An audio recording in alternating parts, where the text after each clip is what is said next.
You've been walking blind in this world with propaganda coloring every aspect of your understanding of what is going on in America. The inevitable truth is it gets crazier before it gets simpler. It only takes one crack in that facade. It only takes one lie itching in your mind to realize, wait a minute, maybe these people aren't telling me the truth about other things too. The authority figures in our lives told us one lie. You have to ask the question, was any of the rest of it lies? Does anything I know about history actually add up? For most of us, what starts out as a weird moment watching the TV, a weird article that doesn't make sense, the whole world is subservient to some sort of hidden regime beyond the government organization. Imagine what they've done to shape our children's understanding of the last 5,000 years of history through the textbooks, through the accepted history. But now that everyone's realizing it, that's the opportunity to do something about it. A lie has to be repeated 1,000 times to be believed. The truth need be heard only once. Because you know truth when you see it, but lies do not hold up in the court of reality. It's the black pill and the clear pill at the same time. And it's just about how you choose to perceive it. You either look at it as the world is being revealed as deeply evil and nothing will ever change, or all lies will be exposed. The world has always been this way and finally the veil is going to be lifted. We can see the American dollar devaluing to nothing. Are people being addicted to drugs? Families are falling apart. Education is failing. Food is unaffordable. What happens to America if we don't change something? It's worse than what everyone sees, because I don't think anyone alive today realizes how fast an empire can fall when it's rotting in the core. We know that we're sending billions and billions of dollars of our tax money overseas that is turning into bombs that are bombing children in foreign countries every year.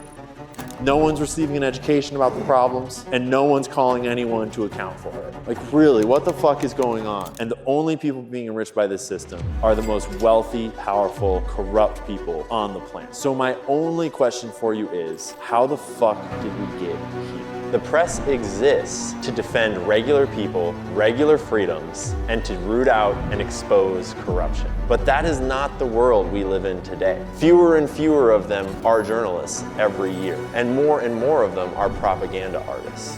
So it's the 1920s. Think The Great Gatsby meets Peaky Blinders. And the mob and the mafia have gotten pretty big and pretty rich off of selling liquor, the most popular drink in the country, on the black market. The CIA's very first official operation was to use their buddies in the mafia over in Italy.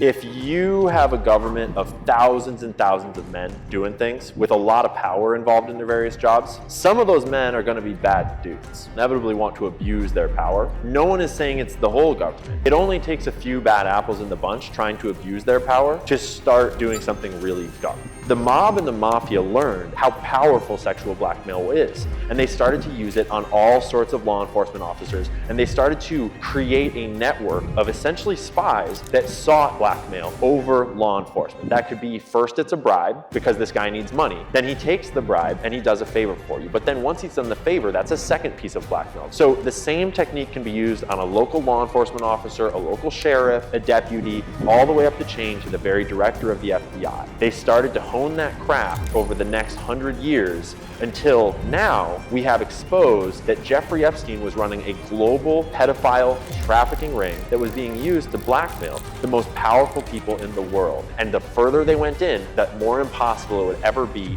to get out.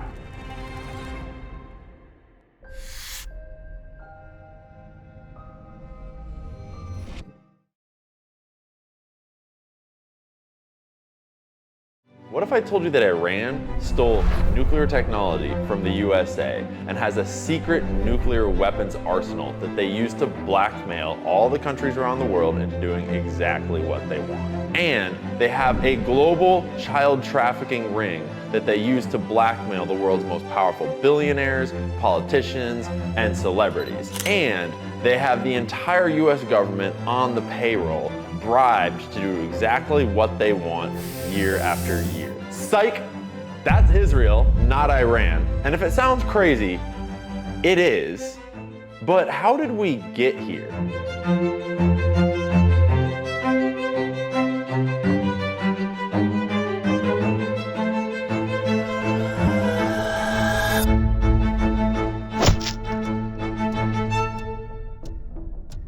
The story starts thousands of years ago, but I think a good place for us to start is 1920. So, it's the 1920s. Think The Great Gatsby meets Peaky Blinders.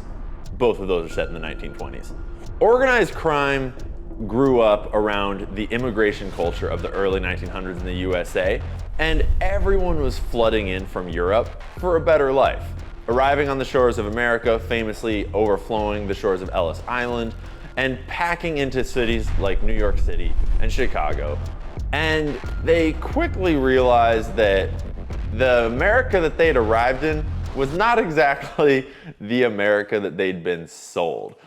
Cities were overcrowded, jobs were scarce, money was scarcer, and pretty quickly, crime started to run rampant in these massive megacities of America. And so organized crime in the early 1900s was naturally racially segregated. And as it grew and grew and grew, and these gangs became bigger and bigger, naturally, they became more and more racially segregated. And it's not that weird to think that organized crime would segregate racially, because if you were going to commit a whole bunch of crimes, you'd probably not want to do it with a stranger. Because if your stranger friend got caught, how long do you think it would be before they ratted you out so that they could go free?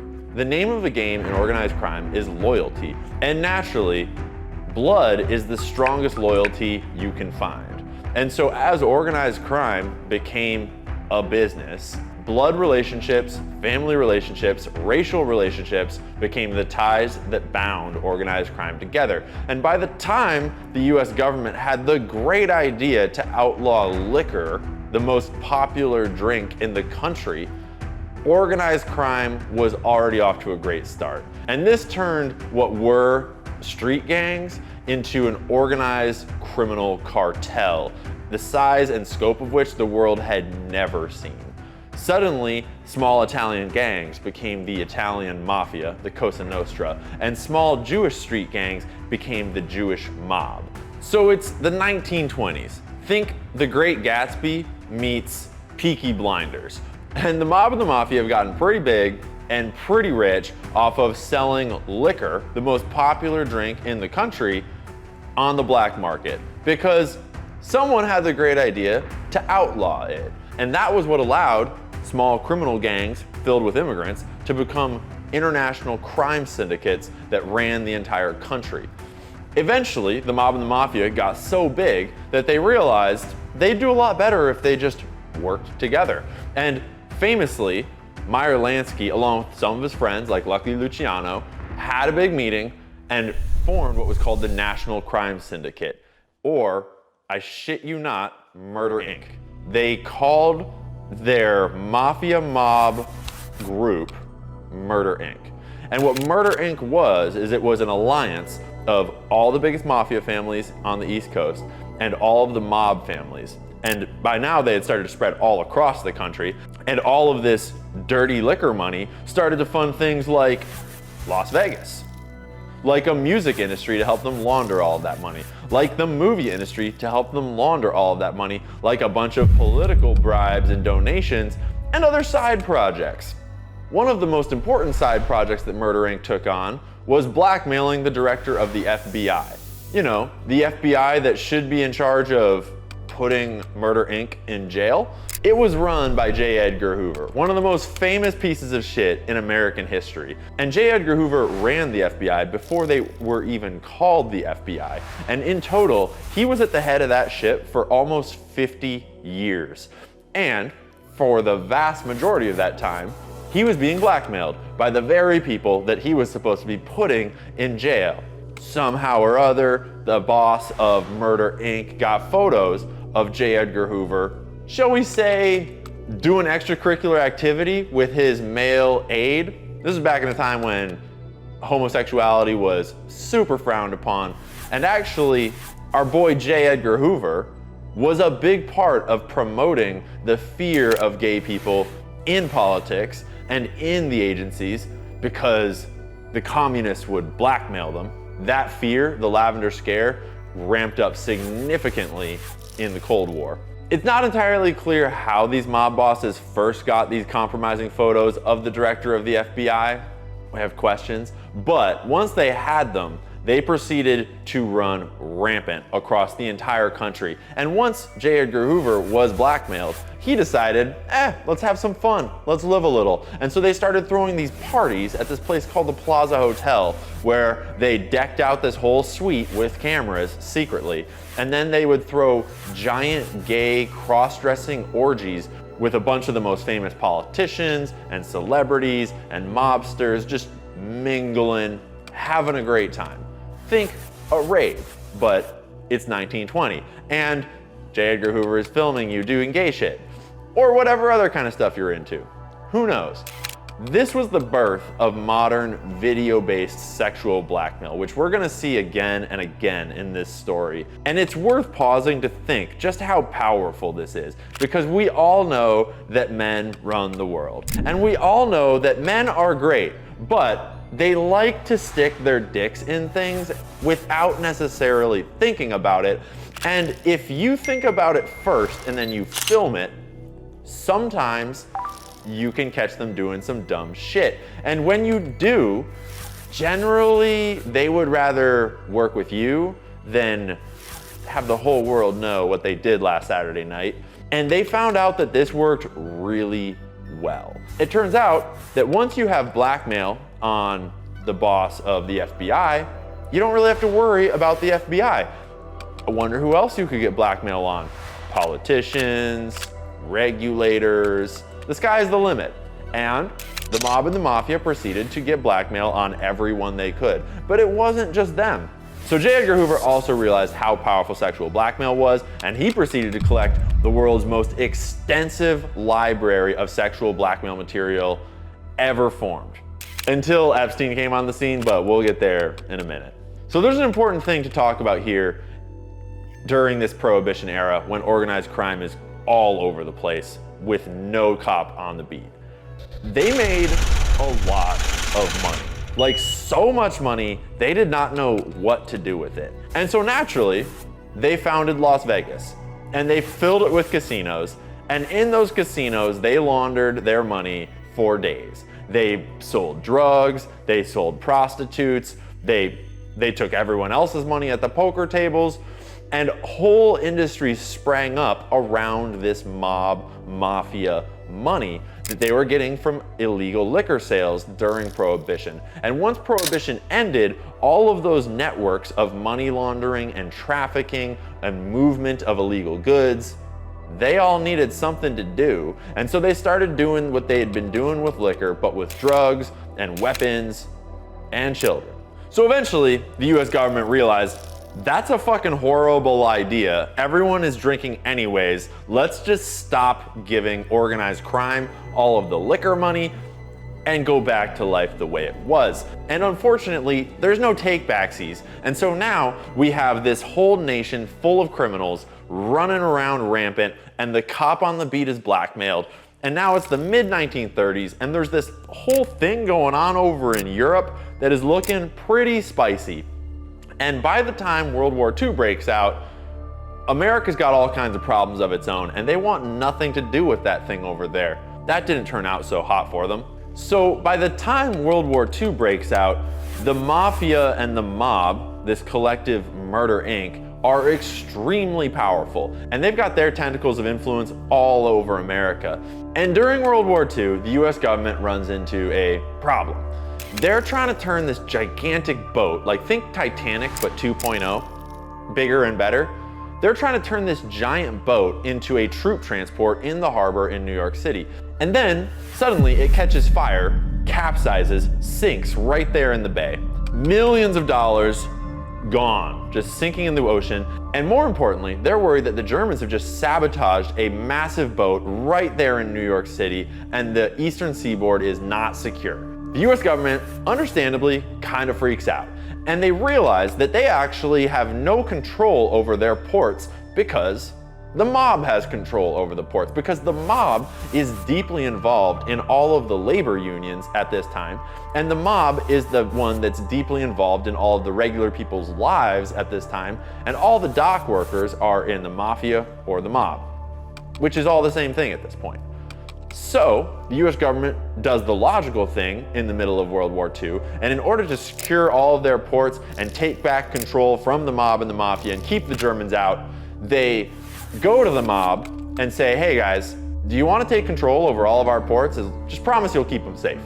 And so the government does the logical thing, and they go to the mob and give them control over the ports, trusting that obviously these good mobster gangsters are just gonna take good care of these docks and nothing untoward will happen again.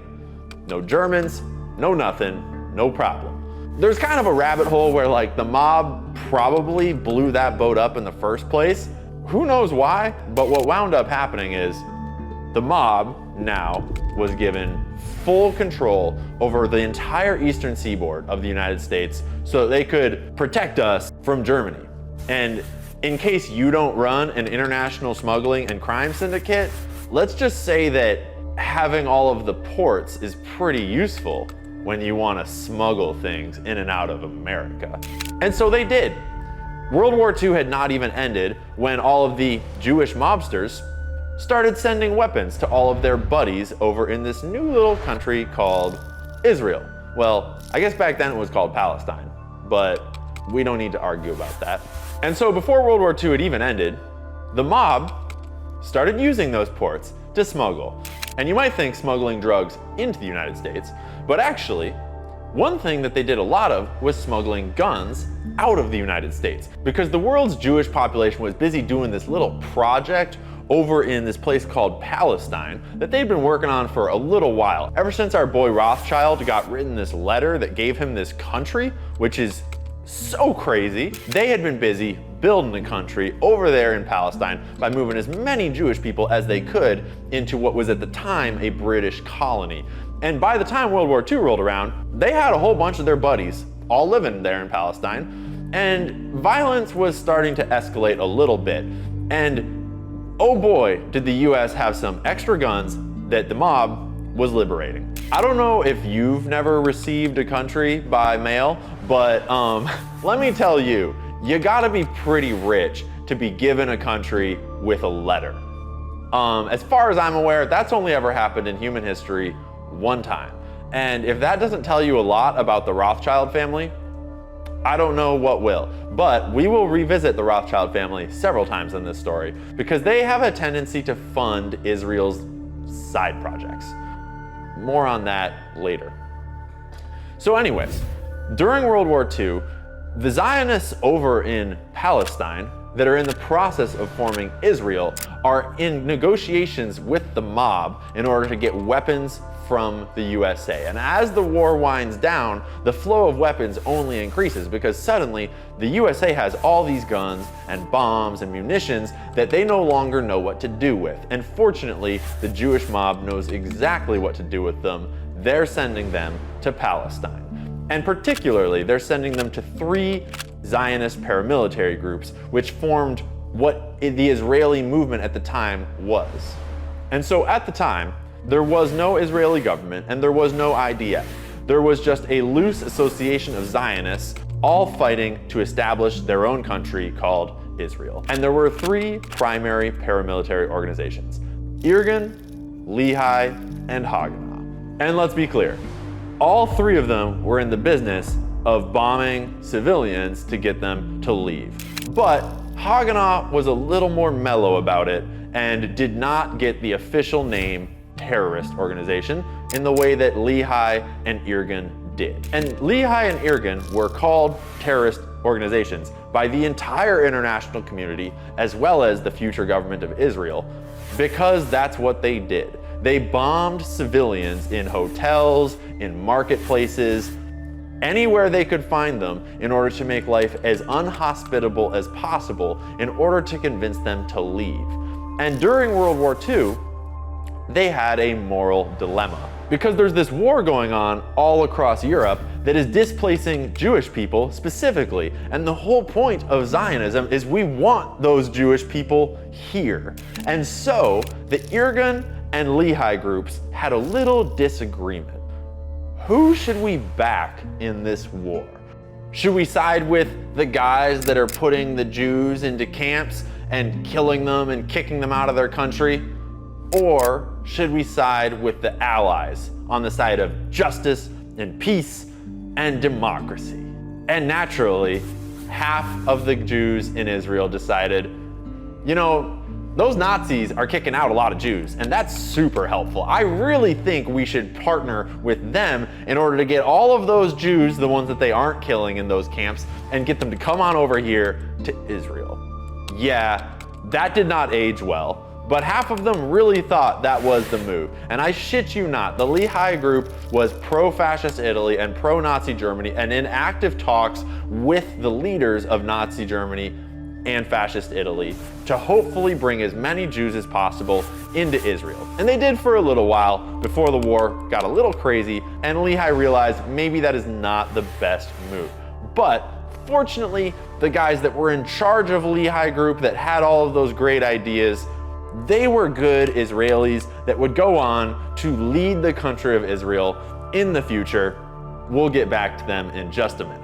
And so, all throughout World War II, and especially after World War II, the Jewish mob is smuggling all of these guns and weapons and bombs over to Israel in order to fight Israel's war and found the country. If you are selling guns to your buddies across the pond for years while they establish their independent state, are you all part of the same criminal organization or not? Serious question. If you've been buying guns from the mob for the last 5 years, are you a part of the mob? Or when you're done buying those guns, do you just get a free pass? Are you good? Are we cool? Just think about that. Because Israel was founded by, shall we say, militant Jewish men that had bought all of their guns from the Jewish mob in America, and now they have their very own country.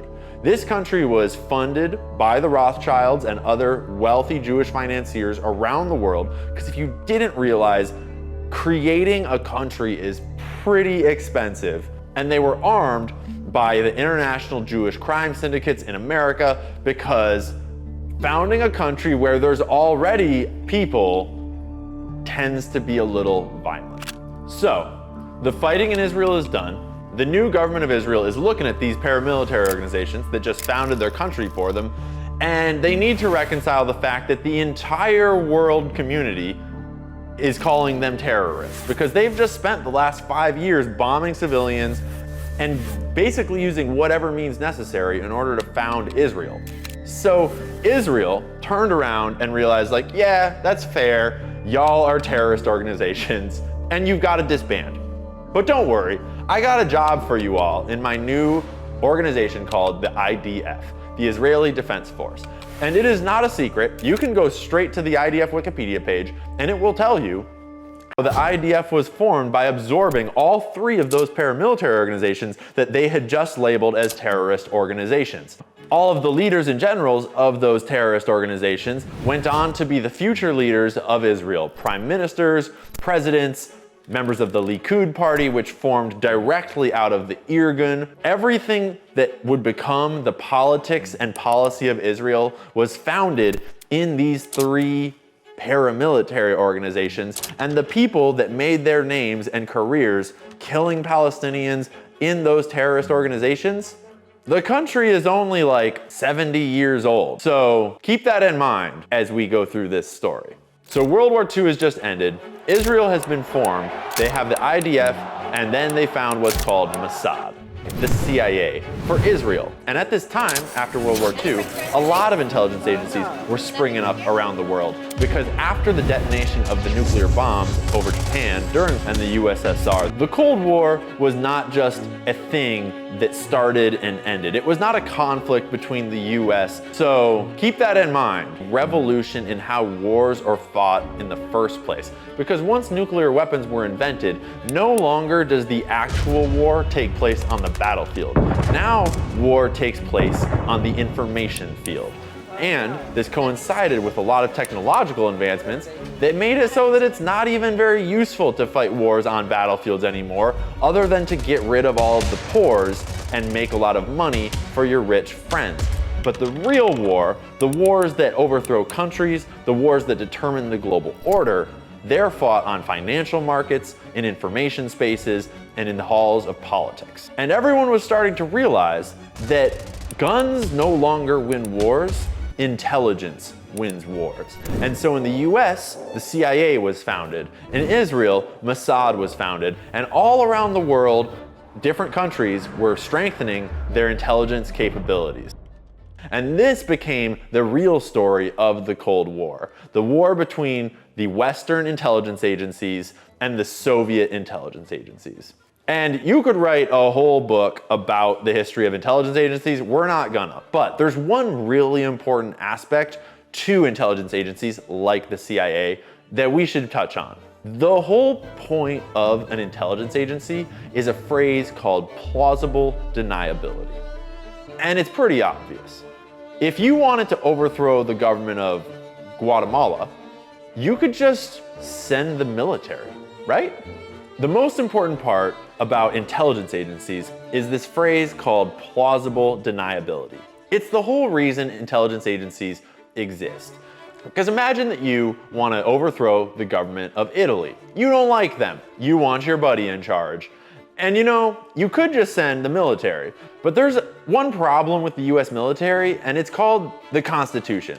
And you're not really allowed to just send the military to go and do things without a good reason, especially when y'all have just finished a world war and no one is stoked on sending militaries places anymore. So instead, you send the mafia. The thing about sending the mafia to do the job the military might have done, A, it's a lot cheaper than sending the military, and B, when the mafia gets caught passing bags full of money back and forth in an Italian election to sway the results, if they get caught, it wasn't you, it was just the mafia. And I'm not making this up. The CIA's very first official operation was to use their buddies in the mafia over in Italy, passing thousands and thousands and thousands and thousands of dollars in the night in black duffel bags to various political candidates, different organizations, in order to sway the elections of Italy so that they wouldn't elect a communist. Because this was the start of the Cold War and communism had to be stopped at all costs.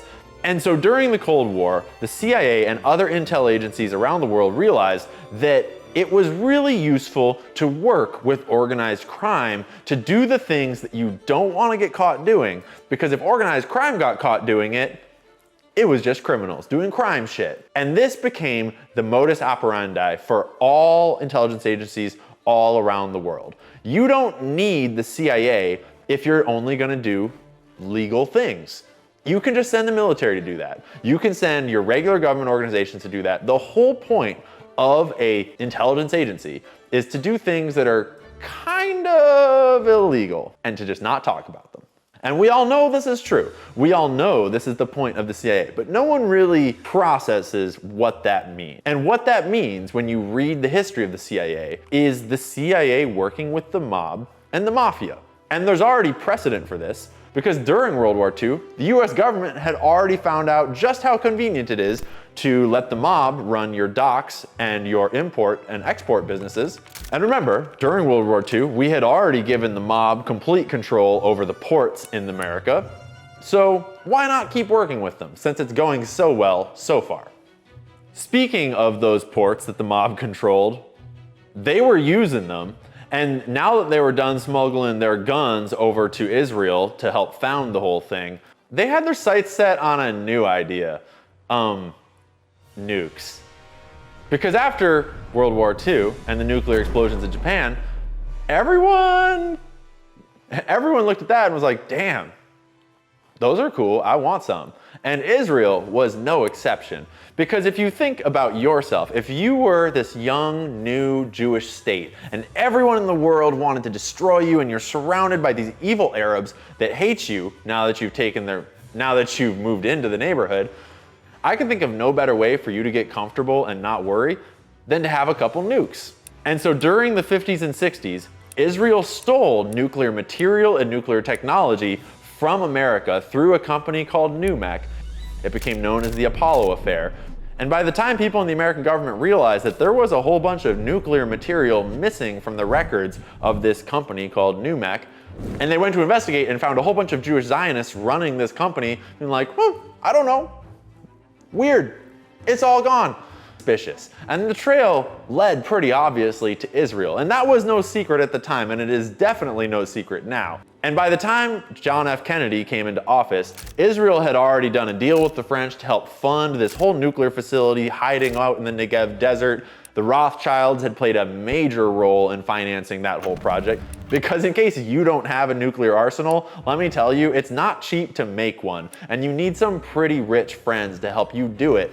And so, fortunately, Israel knows some pretty rich friends that happen to all be Jewish all around the world and have a vested interest in supporting Israel and making sure that they survive.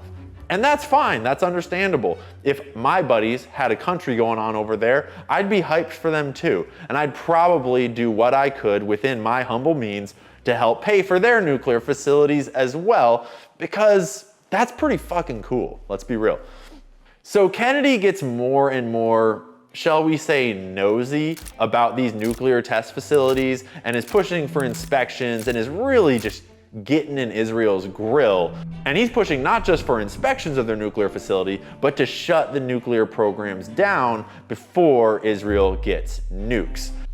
And I think we all know how that story ended, just saying. We're not gonna go down the JFK rabbit hole, but I would invite you to go down the JFK rabbit hole, because Israel was not a fan of JFK. And to this day, Israel has a secret nuclear program and a secret nuclear arsenal that the entire world knows about. And Israel has not signed the international nuclear treaties that everyone else has signed.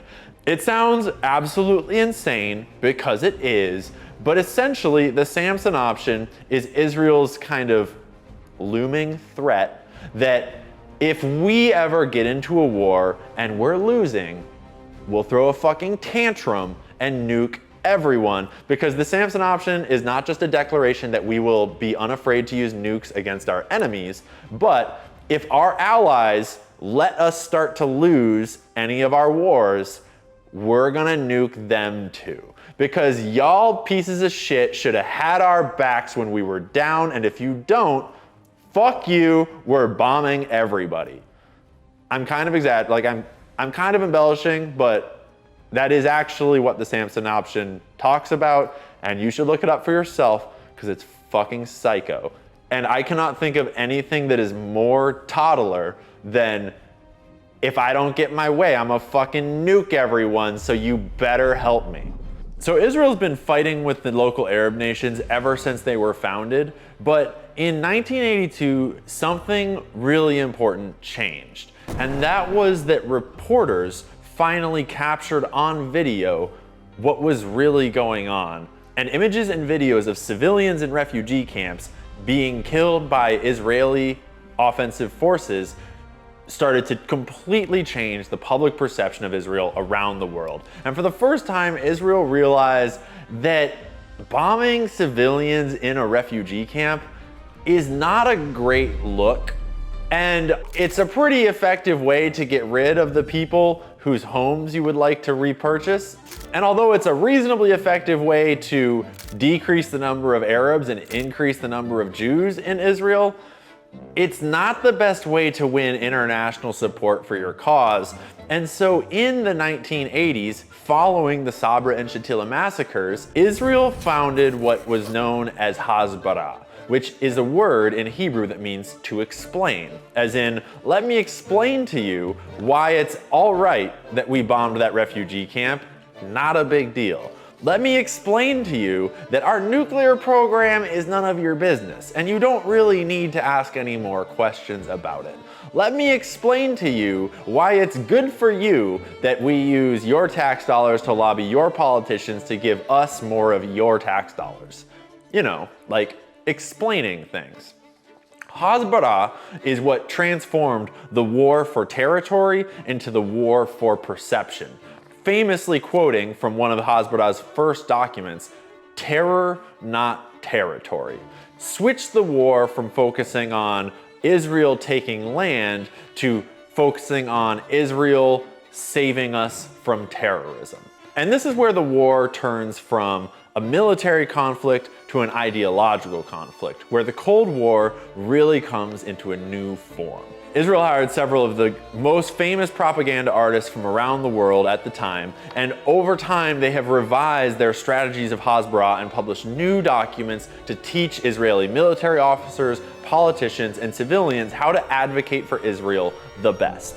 In fact, there was actually a TV show about it called The Ambassador. You remember back when Donald Trump was just a reality TV star and he had the TV show called The Apprentice, where Americans would compete for who could sell lemonade the best, and then whoever could sell lemonade the best would get the thumbs up from the big man and get a job or something like that.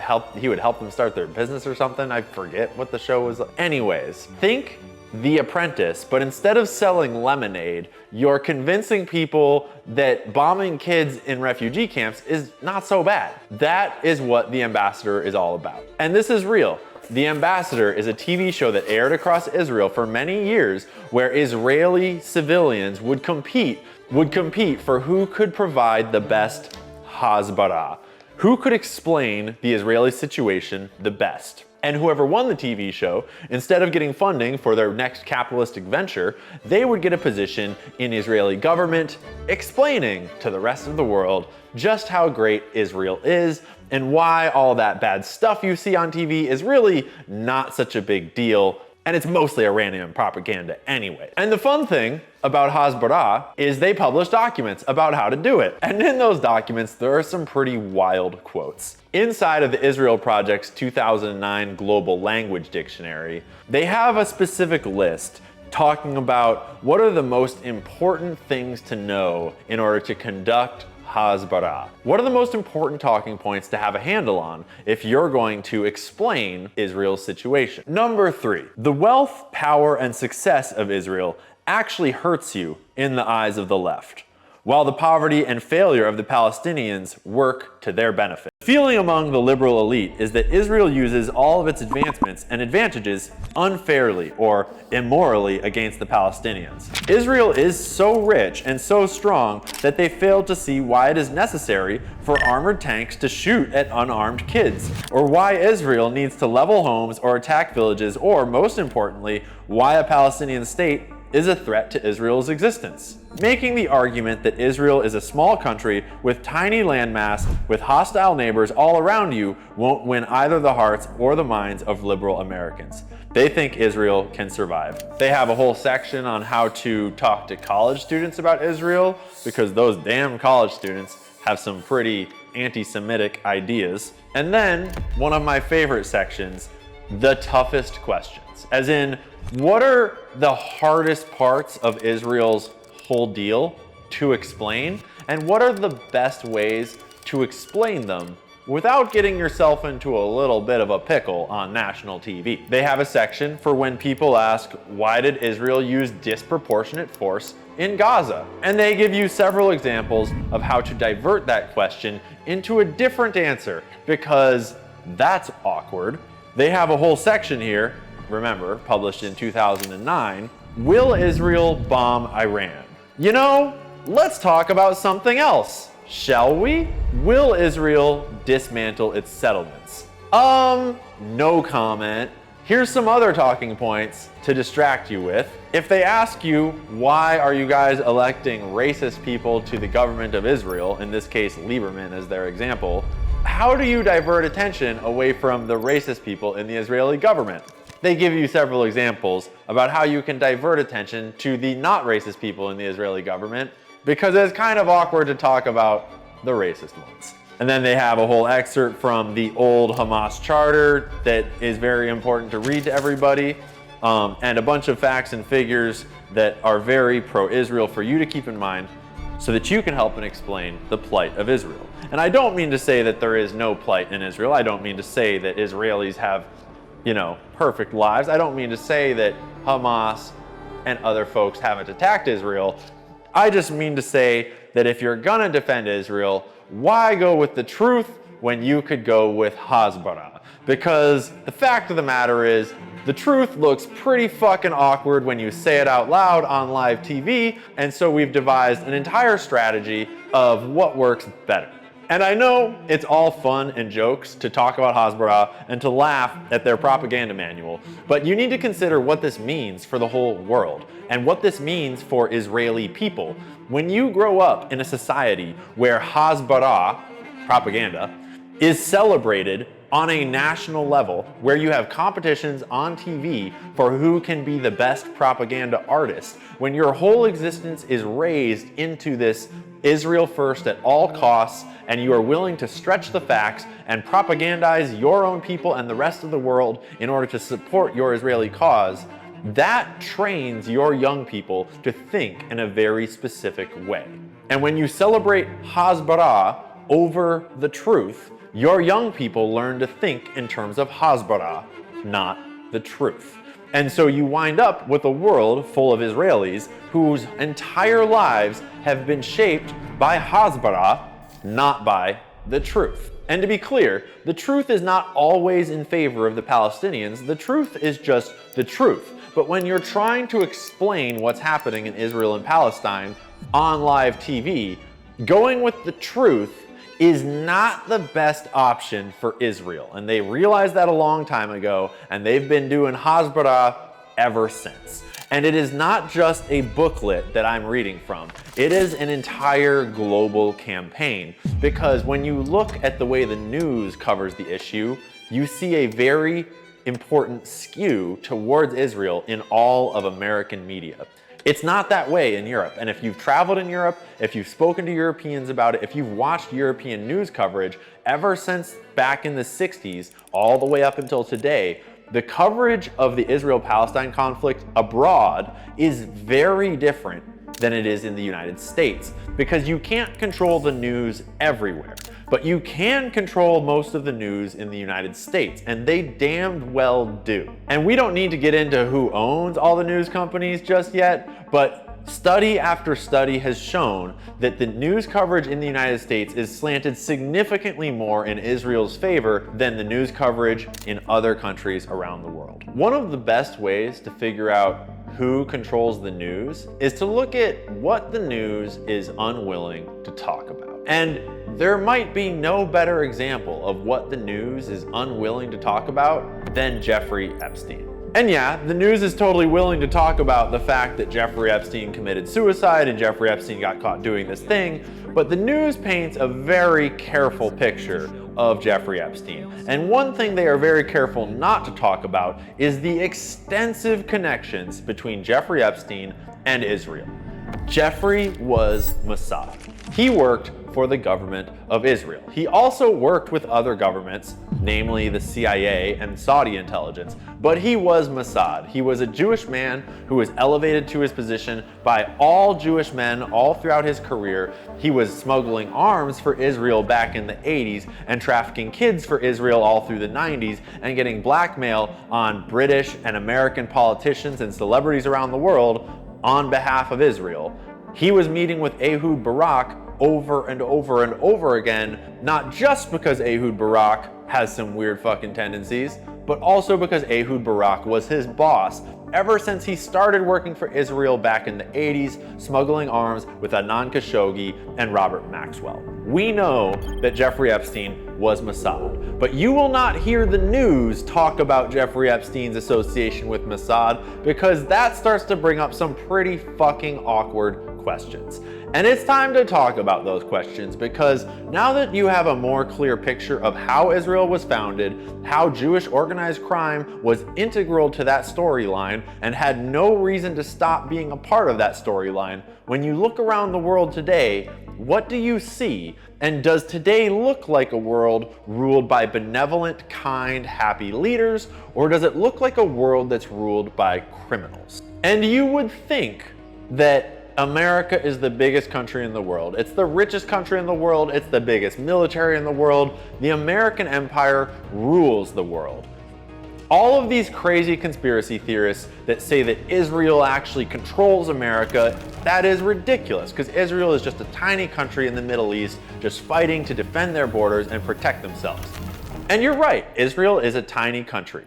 And no, Israel does not control the world, but organized crime is not bound by borders. And organized crime is not just a country. Organized crime is international, and the US government has been working with organized crime ever since the 40s and before. And the more you look at the history of a group like the CIA, the more you realize that the CIA used to work for the president. But ever since John F. Kennedy was killed, the president has kind of worked for the CIA. I'm no expert on internal Israeli politics, but I can only imagine the types of politics that are going on behind closed doors in a nation founded so recently on so much violence like Israel. So let's talk about Epstein. Obviously, you could make a whole lifetime supply of crime documentaries about Jeffrey Epstein, and you could write a whole lifetime supply of books about Jeffrey Epstein. And lots of great people have, and you should read them and you should watch them. But let's just follow a specific trail through Jeffrey Epstein's network into the upper echelons of the US government and think really carefully about what this means about the world that you live in today. One of Jeffrey Epstein's favorite buddies was Bill Clinton. Bill Clinton flew on Epstein's plane more than almost anyone else. He visited Epstein's island more than almost anyone else.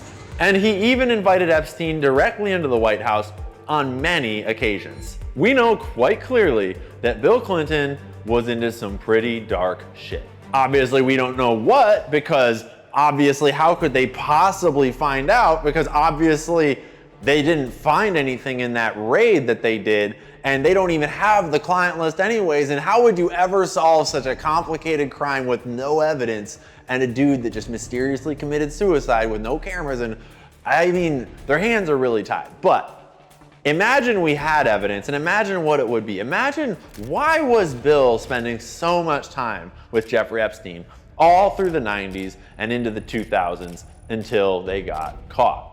Bill Clinton was the president of the United States of America, and he was flying around the world with a spy for a foreign country known to be blackmailing powerful people with kid stuff so that he could leverage them.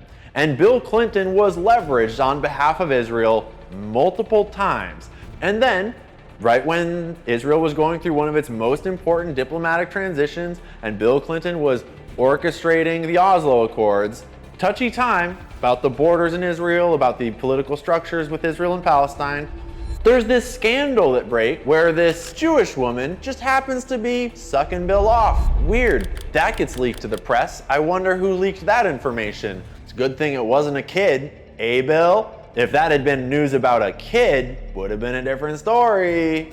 Maybe you should think about that next time that we ask you to do something. Because I bet there's videos of other things that Bill has done floating around out there. Know what I mean, Hillary? So it's important to think about what we know about Bill. Doesn't matter if they'll admit it, doesn't matter if the news will talk about it. We all know what that means about Bill. Hillary also knows what that means about Bill. I can't help but notice that she didn't go anywhere, at least when the other Bill, Bill Gates, got caught being Epstein's other best friend. At least Melinda had the spine to fucking leave his ass. She didn't want anything to do with that. She thought it was disgusting, because we all know what it means, and she got the fuck out of there. Who knows, maybe it was for taxes, I don't know. I'm giving her the benefit of the doubt. Hillary did no such thing. Hillary stood by her boy Bill, because let's be honest, Hillary's been up to some pretty weird shit too. And the more you start to look into Hillary, the more you start to find weird things about Haiti and other weird countries. I'm not gonna say anymore. I love life and I'm very happy. Thank you, Hillary. But not only did Hillary not leave her boy Bill, she ran for president. And then all of their buddies, deeply entrenched in politics, supported her run for president and championed her as the next president of the United States of America. And if you don't think that all of them know what was going on Epstein's Island and what Bill was up to, I got a vaccine to sell you, because it's a big club and you're not in it. And they are running cover for each other, and they all know. And the reason why we have not prosecuted the Epstein client list is because they are the Epstein client list. And even the ones that aren't engaged in those things know what those things are, and they're not about to rat on their buddies because they're all getting rich together. And everything is going just fine for them. Thank you very much. Have a nice day.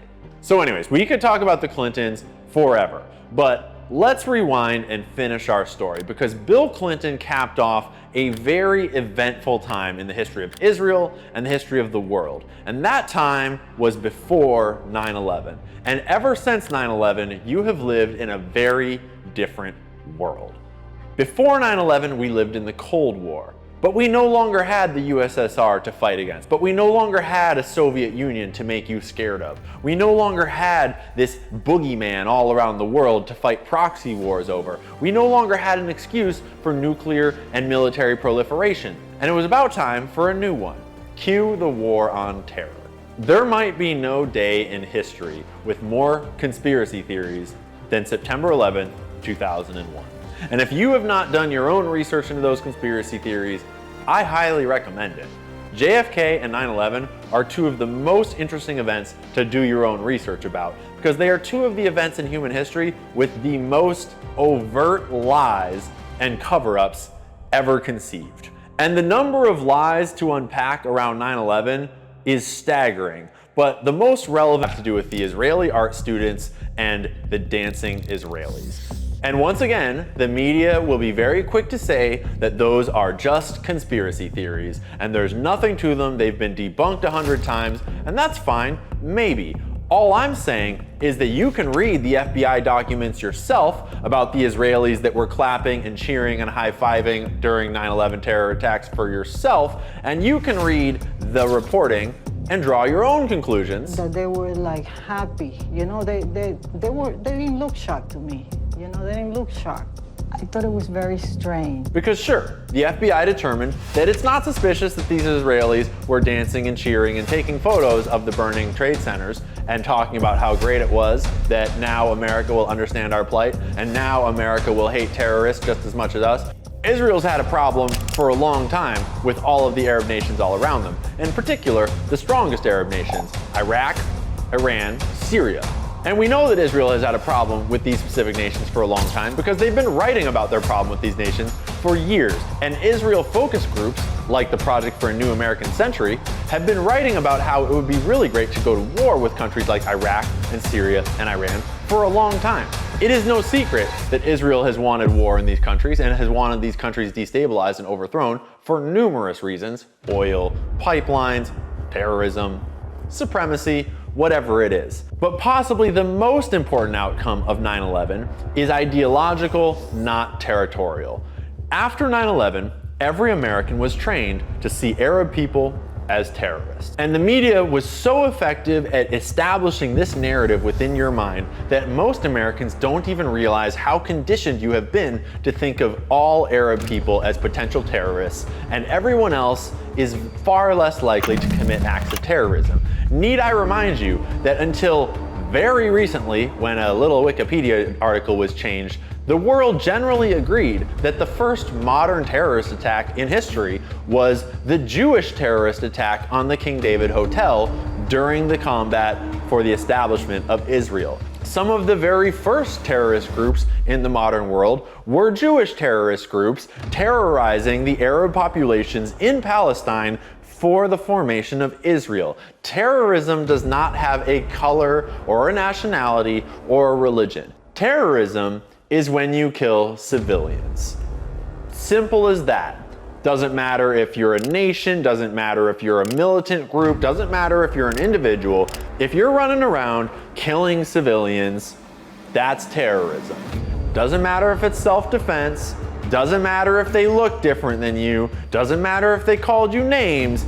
Even during wartime, there is a limit to how many civilian casualties are acceptable and how many constitute war crimes and terrorism. And certainly, there are a lot of Arab people around the world that do terrorist stuff.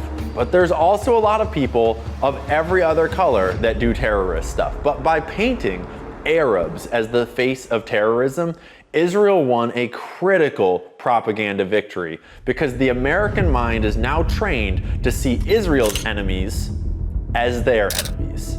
And we have been fighting their wars for them ever since. And we have successfully overthrown all of the enemies of Israel in the region, except for one. Syria has been plunged into civil war for years now. Iraq, don't need to tell you what happened there. Egypt got taken care of way back in the day during the Suez Crisis. And the only one left is Iran. And who's talking about Iran an awful lot these days? The objective of Israel's military operation is to remove this threat. So you do the math on what comes next in that storyline. And that pretty much catches us up to today. What is the world like today, and why is it like that? So now we've looked at how the Jewish mob was instrumental in the founding of Israel. We've looked at how the Jewish mob was partnered from a very early day with the American government and the Israeli government in pursuit of, shall we say, somewhat unpopular ends. And we've looked at how the Jewish mob worked with both the US government and the Israeli government to accomplish somewhat clandestine objectives. And over the last 40 or 50 years, we've been told that organized crime just kind of faded away. It's not what it used to be. All the old mobsters, they died out, they were arrested, it's over, case closed. But when I look at that whole story, what I see is the Jewish mob helping to found a country that went on to do mob shit all the way until today. And when you look at the state of the world today, ask yourself, does it feel like you're being ruled by nice, benevolent rulers? Or does it feel like you're being ruled by criminals? And if we are being ruled by criminals, what kind of evidence would we see to justify that? What kind of evidence would we see to support that theory? If you were running a global organized crime syndicate, what would your objectives be, and what things would you need to control in order to maintain your power? You probably want a certain amount of control over the banks and the monetary system. You'd want to have global military supremacy and control over global warfare, right? And you would definitely want control over global culture, media, and celebrity, because you wouldn't want anyone to look too closely at what you were up to and start having too many ideas about, I don't know, maybe not being ruled by criminals. And so when we look around, what do we see? Well, we see an anti-Semitic conspiracy theory that Jews control all the banks, which is obviously not true. They don't control all the banks, they control a lot of them. And an awful lot of the directors of the Federal Reserve have been Jewish, like way more than 2% of them. And Paul Warburg, who was instrumental in the founding of the Fed, did represent the Rothschild and Jewish banking interests in Europe. I'll let you make your own decision about the banking system, because once you move on to the global military system, oh, case closed. America rules the global military world. America is the dominant military force, not Israel. And so obviously there is no organized Jewish mob that's ruling the world because America is in charge of the global military. Well, not so fast. Who's in charge of America, right? There's three branches of government: the judicial, legislative, and executive. The judicial is the courts, the judges. It's very complicated. They're appointed by the other two branches, right? But who controls the legislative branch? The Congress. I think we all know by now who controls Congress. It's whoever pays Congress. And unless you've been living under a rock throughout 2024, I think you know by now that Israel buys all of Congress. They famously brag openly on the internet about how they win 98% of their campaigns in America. When you look at the US Senate, there are 100 US senators, 2 per state. And 93 out of 100 current senators today in 2024 have taken Israeli AIPAC money in their campaigns to get themselves elected. Israel owns Congress. They brag about it. We all know about it. And if you're gonna defend it, that's cool. That is your right. But it's important that you defend the facts about it, not some fantasy about it, as though Israel and Israeli money was not paying for everyone in Congress to be pro-Israel. That is why when Bibi Netanyahu comes to America and gives a mediocre speech about the next war that they're gonna sell us, he gets over 50 standing ovations in a single hour and a half. That's not because he's such a great orator, it's not because he's such a great guy, it's because he's got a lot of money and all of them want it and they are willing to do anything to get it. That's how they got got their job in the first place? And lastly, who controls culture and media and celebrity? Well, ask our boy Jeffrey. A lot of people know about Jeffrey's blackmail operations in big tech and in government with Prince Andrew, but not a lot of people know just how deep his connections ran through Hollywood. And that's because the moment that the Jeffrey Epstein story started to break, they started to burn some bridges and push some people out of the limelight as quickly as possible. And there might be no better example of this than Peggy Segal. That's right, Peggy, we didn't forget about you. Peggy is famous for being one of the most connected women in Hollywood over the last 60 years. Peggy's the kind of woman that brags about her list of 30,000 high-profile friends in every industry that she uses to get your movie to the Oscars, your movie into the Academy Awards, because the way that Hollywood works is a game of influence, and you need people to connect powerful people to support your movie, to go to your premiere. It's all a game of influence peddling, and Peggy Segal is one of the greatest masters of this art form that Hollywood has ever known. And up until the Jeffrey Epstein story broke, she was one of the most popular people in all of Hollywood because there was no place more powerful than a Peggy Segal party. And Jeffrey knew this. He was great friends with Peggy. Such great friends, in fact, that when he got out of jail back in 2009, Peggy organized a little get-together for him. He specifically requested that Peggy organize his get-together, his get out of jail free party. Famously, Prince Andrew attended, later got himself into a bit of a pickle on live TV trying to explain what that was all about.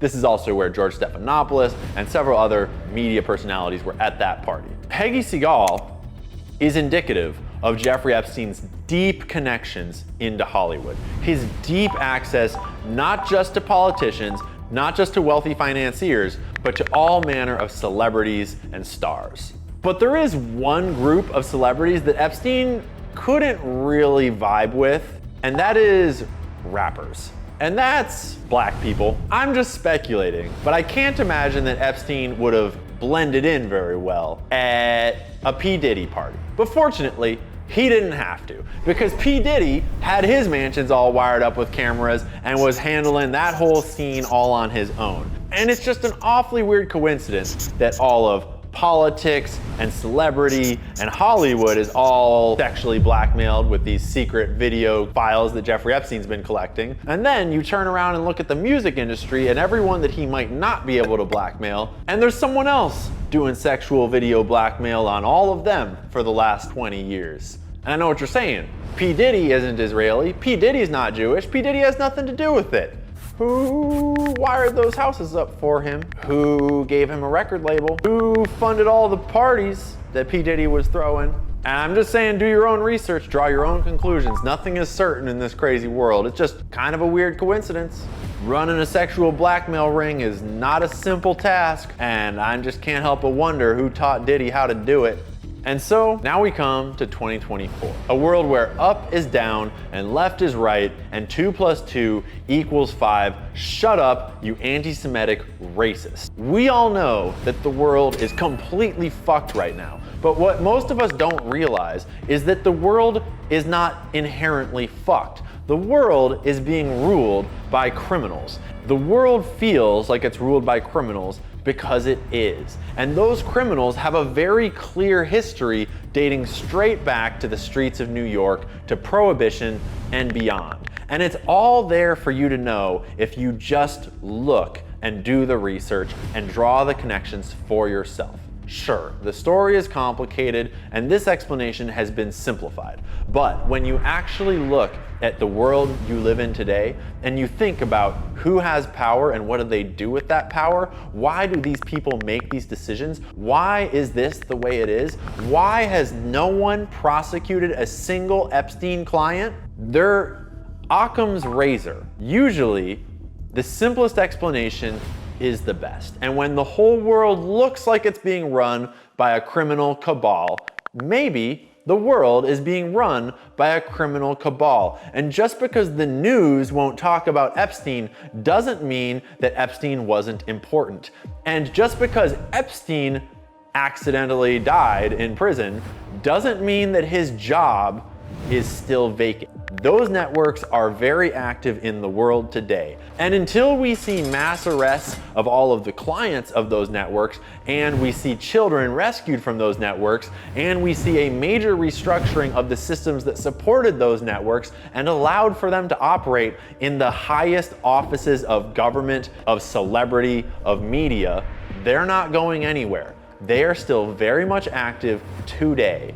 And yes, what that means is that right now, while you are watching this, wherever you are on whatever day it is today, right now, somewhere in this world, some billionaire, some millionaire is abusing a kid right this moment using these networks because they never closed. They just changed hands. Epstein expired. Someone else took his job, and I guarantee you they're still doing just fine, because until we see all of these motherfuckers brought to justice, everything's gonna stay exactly the same. And ignoring it will not solve the problem. So it's time we address it and confront it. And if it walks like organized crime and it talks like organized crime, it is probably the Jewish mob that founded their own fucking country and moved in and has been doing mobster shit ever since. Israel absolutely has a right to exist as long as they stop doing mobster shit to the rest of the world. And sure, Israel can do what it wants within its borders. But since when was it okay for Israel to buy out your politicians to do what it wants within your borders? And yeah, maybe it's not the best idea that Iran get nuclear weapons, but maybe you should think carefully about the country that is most vocal about that concern, because they stole their nuclear weapons from us, and they currently use them to nuclear blackmail the world if they don't get their way. And you don't know most of this because of a global Hasbara campaign. The literal inventors of propaganda have told you how to think, how to see, and it's been repeated so many times that the lie has become the truth. And it is time that we all had an honest conversation about what is actually going on in Israel, because the number one cause of anti-Semitism in the world today is not anti-Semitism. It is Israel doing dumb shit that is not good for the global image of Jewish people. No one is more harmed by Israel's actions than Jewish people around the world that are just trying to live their lives with their neighbors in peace. And it does not help when the Jewish state is doing mob shit and killing civilians by the thousands, ruling America through proxy and bribery and blackmail, and generally pissing everyone off in the international community. That is not a good look, and it is time for everyone to address it with nuance and care. And the answer is not to blame all Jewish people, because that just leads to the ongoing cycle of violence and victimization that got us to the state of Israel in the first place. The answer is to call out mob shit where we see it and demand resolutions and a better world. To speak openly and freely regardless of what names the ADL calls you, because the ADL is a part of that mob shit. And if you're gonna be scared of getting called a name, you're never gonna do shit to an international crime ring that controls the media, the money, and the means. 2024 has been a crazy year so far, and so much has come to light and come to the forefront of our collective consciousness that was hidden deep beneath a mountain of propaganda for so long. But the job is not done. And until civilians are done being bombed, until children in Gaza and Palestine can live in peace, until the US government cleans house, until the Jeffrey Epstein client list is prosecuted and brought to justice, until then, the job is not done, and the world is still ruled by the same pedophile pieces of shit that have been ruling it your entire life. And ignoring that fact is not gonna help anyone. So it's time we talk about it, it's time you learn about it, and it's time that we change our expectations from letting the world be the same way it's always been and letting the same pieces of shit that have always ruled it continue to rule it, and we demand more. Because in the famous words of the great George W. Bush, fool me once, shame on you. But a fooled man can't get fooled again. We would know virtually nothing about what's going on at our southern border were it not for independent journalists and grassroots filmmakers. Ryan Matta, he's the investigative journalist behind ThisIsTreason.com. Ryan Matta and his team, his editing team, created what I believe is a unicorn, never to be seen, has never been seen and will never be seen again. But he released it and it's called What is Treason? Trafficked. It is the most powerful piece of filmmaking I have ever seen. By the way, was really well done. If everybody were to watch a documentary, What is Treason? #trafficked, if everybody watched that, all 300 plus million Americans, Trump would win like this. I don't know why it's not the #1 issue. Every time I come back from an operation, I'm just like incensed when I read the news, like what made the headlines. The headlines every day should be, millions of kids are enslaved and the United States is driving the market with their policies. My work revolves around rescuing trafficked children. The only way to combat this evil is sunlight. We must expose the system that allows these monsters to stay hidden in the shadows. America is the #1 consumer of child porn, and we have more agents working in the PR department at every FBI field office than we do hunting down these predators who are selling child porn on the internet.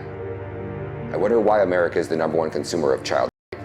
It is as sinister as it gets. People buying or selling children for An awful situation now. To really drive this fact home, last year Alex Rosen, one man, was able to expose 248 pedophiles. The entire FBI only arrested 1,408, meaning one man with the right resources could take down more pedophiles than the entire FBI. This is why I need your support. I've dedicated the last 3 years of my life to exposing this evil. Over the past 8 months, I've released 6 full-length Netflix-quality documentaries showing how the United States government is running the world's largest government-sponsored, taxpayer-funded child trafficking syndicate.